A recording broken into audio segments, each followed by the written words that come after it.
If you've ever stared at the migration website until your eyes went blurry, wondering what the registration of interest actually does, who needs it, and whether pressing submit guarantees permanent residency, then relax. This video is your rescue mission. Let's break it all down, keep it realistic, keep it useful, and keep your stress levels below boiling point. The registration of interest is basically you raising your hand and saying, "Hey Australia, I'd like your state or territory to notice me." That's it. It's not a visa. It's not a trick question. It's simply your way of showing interest in being nominated by a particular state.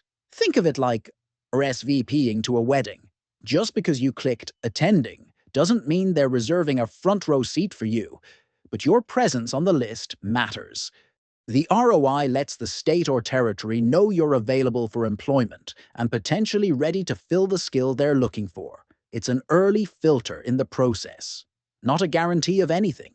And yes, even if you've sent in the perfect application, states still choose who aligns best with their workforce needs.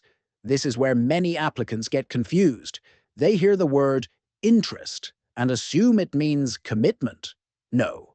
The ROI is simply you expressing interest and the state deciding if they're interested back. A little like dating, but with far more documents. Now, important reminder, just because you submit everything correctly does not mean instant approval. But if you're eligible, prepared, and meet all requirements, the odds lean in your favor. Not perfectly, but strongly enough to keep you hopeful without turning you into an insomniac. Who the ROI is really for.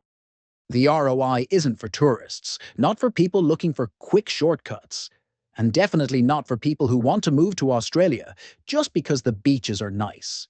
It's specifically for people who are seeking state or territory nomination for skilled employment. If you want a job that's recognized and supported by a state government, then the ROI is the door you knock on first. It doesn't guarantee the job itself, but it does put you in the room where decisions are made. Each state uses its own portal or hub, and that's where your ROI will sit and wait to be considered. Now, what makes you stand out? States don't pick randomly. They look for applicants who can actually contribute to their economy. If your occupation fills a gap, aligns with priority sectors, or supports areas where they truly need talent, then you're already a step ahead. This is why some people get selected quickly, and others wait as if they're trying to stream a movie on 3G. It's not personal, it's about demand. ROI versus EOI, clearing the confusion. Here's where things get fun. People often mix up the ROI with the EOI. Both sound similar, both involve the word interest, and both require patience, but they serve completely different purposes. Let's simplify this with a comparison that won't make your head explode. The expression of interest, or EOI, is what you submit to immigration to show that you want to apply for a skilled visa. This is the official, centralized expression that tells the government, "I'd like to migrate as a skilled professional." The registration of interest is not for immigration, it's for the states. It's your signal to the state that you want them to nominate you. So, in short, EOI. I want a skilled visa. ROI. I want this state to pick me. Here's the part many people don't know. You can lodge multiple EOIs over time, but you only get one attempt at submitting an ROI for most states. That means no oops, let me try again if you make a mistake. And yes, EOIs and ROIs are different, but they're also linked. You'll need both. The EOI opens the door. The ROI helps bring the right state to the door. They're like two puzzle pieces that don't make sense alone, but complete the picture when they lock together. The full process from ROI to nomination. Now let's walk through the process, step by step. No jargon, no stress, no mysterious black boxes. Here's how it goes. Step 1. Check your eligibility. Before you do anything, confirm that your occupation is eligible and that you meet the criteria set by your chosen state. This is the part people skip because they get excited. Don't do that. Eligibility saves you from heartbreak later. Step 2. Submit your EOI. This goes into Skill Select. The stronger your EOI, the better your chances.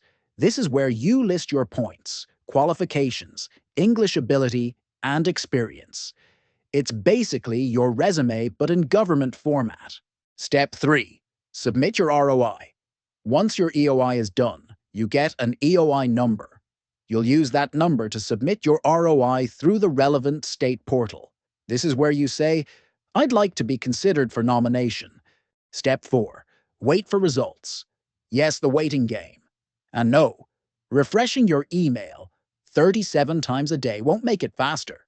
If your ROI is selected, immigration will send you an invitation to apply, also known as an ITA.